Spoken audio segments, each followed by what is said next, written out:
tiene estos factores relacionados con el autismo. Pero posiblemente aplicándole este tipo de terapia génica o tal, parte de esto va a poder cambiar. Esto no es ciencia ficción, ¿eh? Este es un panorama diferente. Y esto es claramente trasfondo terapéutico. Aquí sí que se está hablando de actuación en términos de transformación. Lo que hasta ahora era cuentos de la abuela y colectivos de estafadores haciendo negocio de la esperanza bien intencionada de tantas familias, que así es, y esto sigue siendo todavía lo más dominante, se va a convertir en perspectivas de cambio. Esto es ciencia, y efectivamente la ciencia nos va a empezar a aportar soluciones. Pero es que tenemos una segunda rama, que es toda la que dimensiona los aspectos neurocientíficos, que también nos está dando perspectivas diferentes, que también nos está diciendo que viene una posibilidad de hacer cambios. Por ejemplo, si desde el ámbito de la neurociencia son capaces de explicar cómo son los procesos de aprendizaje con más detalle o de memorización o tal, es evidente que a alguien rápidamente se le ocurrirá aplicarlo a la docencia en la escuela, para aplicar ciertas técnicas que ahora no se hacen. Y esto ya se está hablando. Lo mismo que vienen ahora los expertos y nos dicen: a ver, que les hemos dado 5 años la matraca con las inteligencias múltiples y esto era una chunga marinera. Lo de chunga no sé si es un concepto que en Colombia se estila, pero bueno. Mis palabras están bien. Menos mal que alguien, cuando se mezcló esto de coger y joder, no se cogió el tercer concepto, que era lo de aprender, porque si no entonces el ámbito de la didáctica se hubiese fastidiado mucho. Pero bueno, ¿qué le vamos a ver?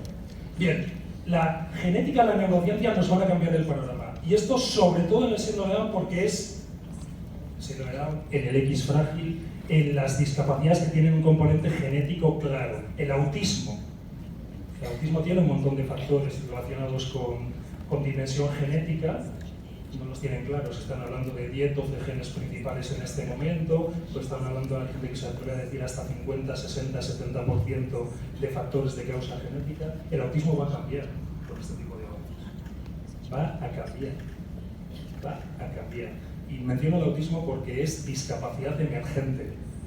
El síndrome de Down pertenece a otra división, pero el autismo es discapacidad emergente y su panorama va a cambiar. El ámbito científico va a ser diferente y nos plantea algunos dilemas éticos que son importantes. Solamente les planteo uno. ¿Estamos en condiciones de, si la ciencia nos permite mejorar a las personas con síndrome de Down, que la propia persona con síndrome de Down decida si quiere cambiar o no? ¿O que la familia que le apoya decida si quiere que cambie o no? Porque si yo le desarrollo cognitivo y su componente racional y emocional puede llegar a mejorar, como hay perspectivas que nos dicen que lo podremos estar consiguiendo, resulta que mi hijo, tan cariñoso él, tan cercano él, tan afectivo, va a empezar a tener no el cabezón habitual que todos conocemos ya. No solo eso, es que va a empezar a tener su criterio y va a querer empezar a imponerlo. Y se va a parecer más a sus otros hermanos. Y me cago en la madre que les parió. ¿Ven cómo estamos hablando de cosas que sí nos afectan? Esto nos podemos hacer la caricatura, pero es que realmente este tipo de dilemas les vamos a tener en breve. Yo no sé cuál es en general la edad en el caso de las familias que estáis aquí, de vuestros hijos. Pero esto que os estoy planteando no es un panorama para más lejos de 10, 15, 20 años. Con lo cual, guste o no guste, esto viene. Bueno, pues habrá que prepararse, no pasa nada, a ver por dónde viene. Un elemento importante, y además está relacionado con este. A ver si esto funciona, que parece que...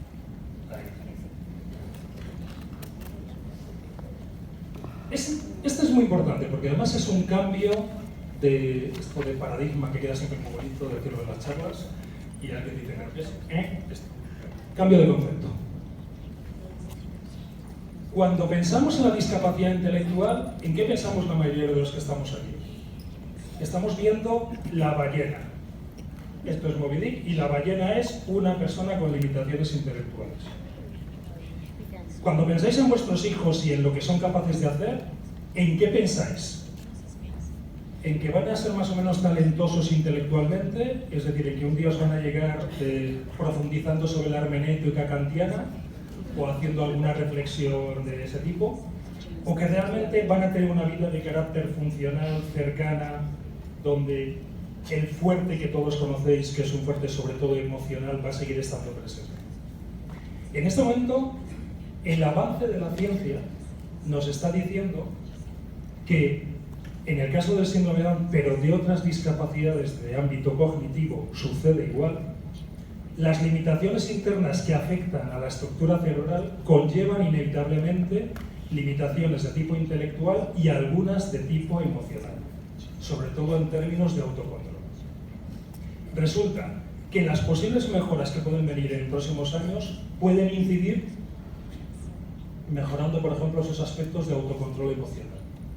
Primer punto. Segundo, cuando pensamos en una persona con síndrome de Down en términos de un joven adulto integrado en su comunidad, ¿qué ideas se nos vienen a la cabeza?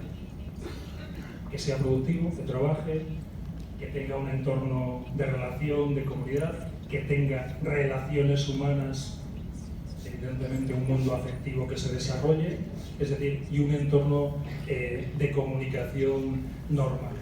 Bien. Sabemos que, por ejemplo, en el síndrome de Down este es el elemento más importante. Es donde ellos realmente son talentosos. La discapacidad intelectual está, pero el ámbito emocional es un punto fuerte. Lo sabemos porque lo vemos en casa todo el santo día, nos lo dicen los estudios y tal. ¿Y qué hemos estado haciendo durante años? ¡Ay, madre! Talleres de memoria, talleres de manejo de dinero, talleres de... Es decir, lo cognitivo, lo intelectual, lo cognitivo, y sigue y tal. Y yo, si fuese un joven con síndrome con 30 y tantos años y pudiera decirlo, diría, iros a la... porque estoy harto, ¿vale? Y a mí lo que me apetece es irme de copas con mis colegas y me gustaría además tener sexo. Me da igual, iba a decir, con persona, mueble o animal, pero quiero tener un poco de vida, ¿vale? Es decir, lo que nos estarían ellos diciendo, algunos ya nos lo dicen, es el elemento emocional, el que es funcional. Cuando vemos a las personas con síndrome con discapacidad intelectual en el trabajo y vemos que tienen un problema, fracasan o no se adaptan al puesto, cuando analizamos por qué, ¿qué encontramos siempre? Son los factores emocionales, los problemas de autocontrol, de querer lanzarse al compañero y enamorarse de él porque no encuentran el equilibrio adecuado, etcétera, etcétera. Esos factores no son cognitivos. ¿A alguien le importa que alguien no sepa hacer ecuaciones de primer grado, por favor? ¿Cuántos de aquí saben hacer una raíz cuadrada? Yo por lo menos tengo claro que ya no me acuerdo, ¿vale? Pero en cambio la parte emocional es importante. Este cambio se ha dado en los últimos años y todavía no se está dando con la suficiente fuerza. Es decir, nos está dando un mensaje. La vida real necesita sobre todo un componente relacional y emocional potente. ¿Por qué entonces no estamos incidiendo por ahí? Sun Tzu en el arte de la guerra dice, hazte fuerte lo fuerte. Nos tenemos que hacer fuerte en los elementos emocionales, porque son los más relevantes. En todo, Estoy hablando de los apoyos, de los servicios y programas de las organizaciones, pero estoy hablando del trabajo en casa y del entorno de relación. Entonces, claro que hay que trabajar sobre la memoria, porque la memoria tiene elementos vulnerables, débiles, pero hay que trabajar sobre el elemento emocional. Es un punto fuerte. Bueno, esto lo hemos aprendido en estos últimos años. Ahora es verdad que todavía no le hemos sacado jugo al asunto. Bien. ¿Qué más? Llegó. ¿Qué sabemos en este momento de los últimos años? ¿Qué estamos viviendo? ¿Es la educación la madre del cordero? Es decir, ¿es la modificación del sistema educativo escolar donde estamos teniendo y vamos a tener, me temo que durante muchos años, el problema? Y es un problema serio. Los países que están haciendo poco a poco cambios en el tema jurídico, capacidad de obrar y tal, os puedo asegurar que no hay manifestaciones en la calle de familias. Y habrá unos poquitos que digan, pues esto nos afecta, y la mayoría pone cara sencillamente de preguntar, ¿y esto por qué nos afecta? Bueno, pues lo he explicado antes. Si ponemos un debate con el derecho al voto, pues vale, es importante, pero mira, con el voto no se come. Entonces, bueno, pues que voten mejor, pero... Vale. Pero cuando se trata de plantear, hay que hacer que el sistema escolar sea inclusivo, es decir, que la persona nace, llega a la puerta de colegio, escuela, da igual en qué momento de su vida, y según es esa persona, hay que atenderle educativamente. De eso es de lo que hablamos cuando hablamos del sistema escolar, del sistema educativo inclusivo. ¿Y qué es lo que nos estamos encontrando? ¿Cómo era aquello de los jueces? Tururú, ¿no? Bueno, pues aquí póngale doble tururú. ¿Vale? ¿Y por qué? Es que hay mala voluntad por parte de los agentes educativos. Bueno, voy a ser generoso, voy a decir, no, vale, se ha entendido, ¿no? Es que hay mala voluntad por parte de los agentes políticos que tienen que hacer el cambio, meter los recursos, cambiar el diseño de políticas. Voy a ser doblemente generoso y suponer que no, ¿vale? No, es que estamos hablando de que el sistema escolar es la clave porque todos pasamos por el sistema educativo, a todos nos afecta, todos tenemos opinión, todos hemos tenido experiencia educativa, todos vemos esa experiencia educativa en nuestros hijos. Por lo tanto, las resistencias del sistema son enormes. Y cuando hablo del sistema, no estoy hablando, con perdón, de profesores, colegios o educadores. Estoy hablando de profesionales, familias y de las propias personas con síndrome de Down. Porque que el sistema educativo sea inclusivo quiere decir que hay que adaptarse al sistema y por lo tanto sufrirlo tal cual está y lucharlo. Y no va a ser una lucha sencilla. Una modificación, una reforma del sistema educativo va a llevar años, va a llevar décadas. Hay que transformar los agentes, meter formación, cambiar el esquema de la escuela. La gente que lo está trabajando, y aquí vamos a tener varias sesiones muy importantes, nos van a estar hablando de eso, de lo complejo del reto que hay por delante. ¿Por qué están saliendo aquí las contradicciones, los problemas, las tensiones? Porque aquí es donde se juega. Esta es la piedra de Rosetta de la modificación del sistema inclusivo. Es la educación, estúpido que hubiese dicho Clinton, si no hubiese hablado de otra cosa. ¿Vale? Aquí en la educación es donde nos la jugamos. Y además, ojo, nos la jugamos. En estos momentos yo me apostaría lo que queráis, como son en pesos colombianos, no tengo ni idea de los ceros que tendría que tener, pero me apuesto lo que queráis a que la mayor parte de los padres a los que atendemos, incluso los que estáis aquí, en el fondo, no queréis el reto del sistema educativo inclusivo, con lo que conlleva. Estoy provocando, ¿eh? Y por eso miro algunas caras. Pero va en serio. Cuando preguntamos a la mayor parte de las familias nos están diciendo es que mi hijo va a sufrir, es que hay que hacer una modificación del sistema, es que tengo que enfrentarme al sistema, es que tengo que cambiar los profesores, es que esto va a llevar décadas, es que esto en el fondo no va a ser mi batalla, porque mi hijo en el fondo peinará canas cuando se hagan algunos cambios en esta escuela. Bueno, por eso, esta es la batalla fundamental. Por eso cuando estamos hablando de educación...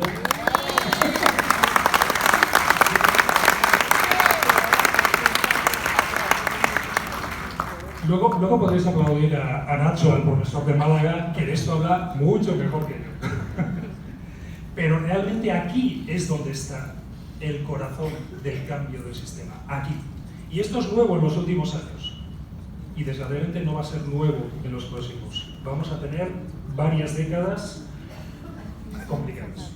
Las vamos a tener. ¿Qué podemos decir del tema? Ahí. En educación sabemos lo que nos falta por conseguir. En empleo, en estos 10 años, 12, hemos avanzado poquísimo. ¿De qué habla la inserción laboral, la inclusión laboral? No solamente habla de que sea inclusivo, es decir, de que las personas con síndrome de Down, con discapacidad intelectual, trabajen como cualquiera de nosotros. Habla de que las personas tengan un papel activo en la sociedad en el ámbito económico, es decir, en términos latinos, que sean homoeconómicos, es decir, que aporten a la sociedad como cualquiera de nosotros. El sistema social que tenemos implica que hay que trabajar, por condena bíblica o sin ella, da igual, hay que trabajar, ¿vale? Y trabajamos y se nos gratifica, normalmente mal por ello. Esto de normalmente mal lo digo porque se supone que los que se les gratifica bien son minorías siempre, con lo cual enhorabuena por ellos. Los demás se nos gratifica por ellos para poder interactuar con la sociedad. En el ámbito de las personas con discapacidad intelectual hemos avanzado mucho en este aspecto, poquísimo. Poquísimo. Y además, sinceramente, nos preocupa mucho el que muchas de las familias no están dispuestas a aceptar los retos que conllevan que sus hijos trabajen. Yo os hablo de la experiencia en España.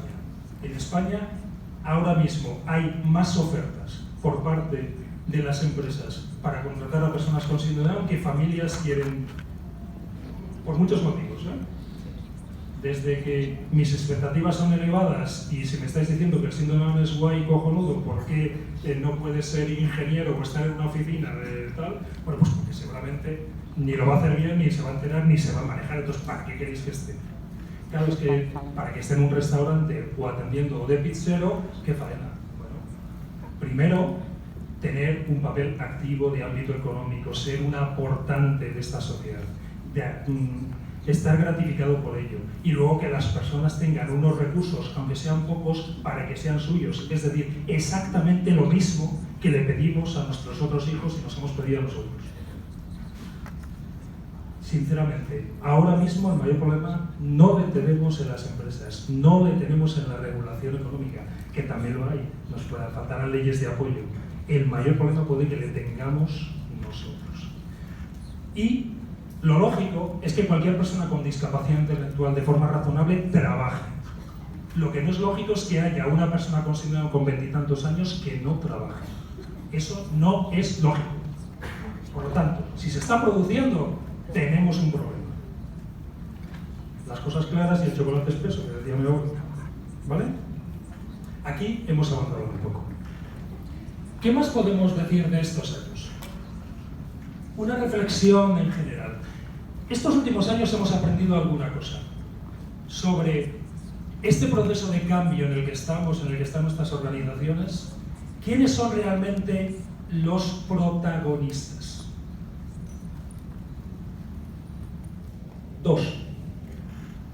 Aquí, en esta película en la que estamos, los protagonistas son las personas con discapacidad intelectual y sus familias.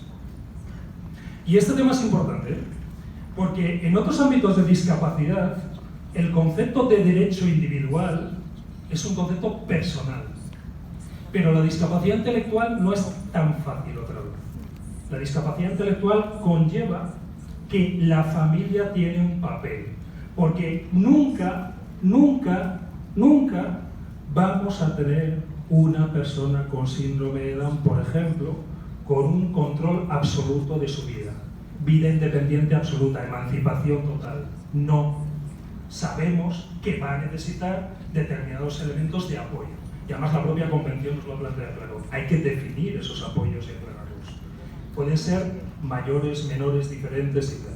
Por lo tanto, en el ámbito de la discapacidad, solamente los derechos individuales personales no explican todo.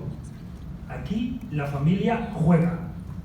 Ojo, cuando hay un tercero, aunque sea un tercero por la línea progenitora, cuando juega, puede jugar con mucha influencia. Y lo digo en términos positivos y en términos no positivos. Pero este punto es importante. El protagonismo aquí está en manos de las personas con discapacidad intelectual y sus familias. Eso es lo que dirige todo. Todo. Con lo cual, la pregunta siguiente sería, y entonces, el resto de personas que estamos alrededor, aquí me incluyo en mi caso, ¿qué papel tenemos? Aquí estaréis unos cuantos profesionales y además con mucha implicación, relación, evidentemente, con personas, con discapacidad, con familias. ¿Cuál es nuestro papel? Pues estaba claro. A ver, La Guerra de las Galaxias, por favor. Película extraña, ya sé que es tipo indie, lo conoceréis 4, pero bueno, vamos a hacerlo esto. En La Guerra de las Galaxias, ¿quién es el protagonista? Está claro, es Luke Skywalker. Él es el que se da de morro, se estrella, se pega con unos con otros, sufre mucho, en fin, tiene una adolescencia complicada. ¿Vale? ¿Qué hacen Yoda y Obi-Wan Kenobi? Son el apoyo. ¿Quién es el héroe de la película, el protagonista? No es Luke. Pero Luke es con Obi-Wan y Yoda. Si no, no llegaría a donde llega. ¿Qué es lo que hace el apoyo? ¿Qué es lo que hacen los profesionales, las organizaciones de apoyo? Dan guía. No son los protagonistas. No son los protagonistas. Dan guía. Y en esa guía, que dan la orientación, la referencia, dan plan de trabajo. Dan orientaciones, explican lo que hay que hacer para conseguir resultados. Es decir, Yoda no llegó y dijo, existe la fuerza, tú tienes que luchar contra ella, anda y que te den y que te vaya bien. No. Le dijo, chico, a currar, ponte en forma física, aprende a controlarte, tienes que actuar así, haz este tipo de pautas de trabajo. ¿Vale? ¿Veis la diferencia? Bueno, pues la película que nosotros protagonizamos en nuestras vidas tiene exactamente esas cosas. El protagonismo, los héroes de esa película, están donde están. Pero las organizaciones, los profesionales, tienen un papel.